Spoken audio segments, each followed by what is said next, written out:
હાલો નમસ્કાર ખેડૂત મિત્રો।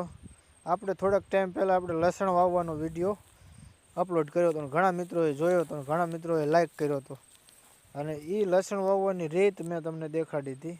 અને આપણે લસણ વાવ્યું ને એ આજ આપણે ઉગી ગયું છે। આ 2 પાણી પાયા છે, તમે જોઈ શકો છો। 2 પાણીએ લસણ ઉગી અને કમ્પ્લીટ આવું થઈ ગયું છે, કમ્પ્લીટ સામાં ઉગ્યું છે। અને હાથેથી તમે વાવશો ને એટલે સરસ મજાનું લસણ ઉગશે અને થશે પણ સારું। આ 2 પાણી થયા છે અને આ લસણ થયું છે 13 દિવસનું, આપ જોઈ શકો છો। અને જરાક વિડીયો ગમ્યો હોય તો પેજને ફોલો કરજો અને યુટ્યુબ ચેનલને સબસ્ક્રાઈબ કરી દેજો અને શેર કરજો અને કોમેન્ટ કરજો। અને આપણે અવારનવાર આવા નવા વિડીયો આપણે બતાવશું આપણી વાડીના। આ લસણ